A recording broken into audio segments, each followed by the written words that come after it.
Singh Nijjar's murder in Canada fueled tensions with India. Hardeep Singh Nijjar was murdered on June 18 in Surrey, British Columbia. In what police have described as a targeted attack, a prominent Sikh leader was brazenly murdered this summer outside a temple in British Columbia, BC, Canada. The death has outraged his supporters and intensified global tensions between Sikh separatists and the Indian government. On a mid-June evening in the busy parking lot of the Guru Nanak Sikh Gurdwara in the city of Surrey, Hardeep Singh Nijjar was shot dead in his truck by two masked gunmen. Months later, the unsolved killing continues to reverberate in Canada and across borders.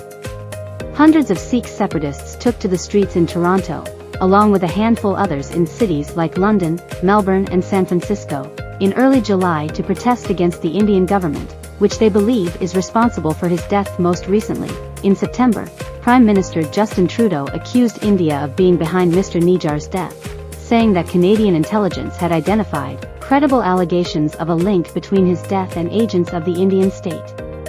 The Indian government has denied any hand in the murder. The outrage following the 45-year-old's killing has brought to light a long-standing issue of some groups demanding a separate homeland for Sikhs, who are a religious minority that make up about 2% of India's population. The movement was at its peak in the 1980s in the state of Punjab, which witnessed several violent attacks and deaths.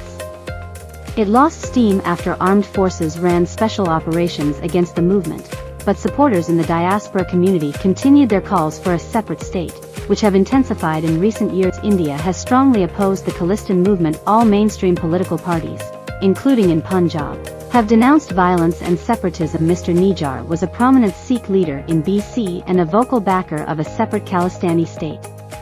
Supporters of his have said that he was a target of threats in the past because of his activism. India said he was a terrorist and led a militant separatist group, accusations his supporters call unfounded at the time of his death. Canadian investigators said they had not yet established a motive for his murder or identify any suspects, but they have categorized the killing as a targeted incident. A murder investigation by the Royal Canadian Mounted Police is ongoing. Canada is home to the largest Sikh diaspora outside the state of Punjab. On July 8, hundreds protested Mr. Nijjar's death in Toronto outside India's High Consulate building. They were met with a smaller counter-protest in support of the Indian government. The two sides shouted at each other through barricades for several hours, and one pro-Khalistan demonstrator was arrested after attempting to breach the fence. Even before the weekend, concerns had been raised about the protest. Some posters for the Toronto event featured the words, "Kill India," and labeled Indian diplomats in Canada as killers, leading the outraged Indian government to summon the Canadian envoy.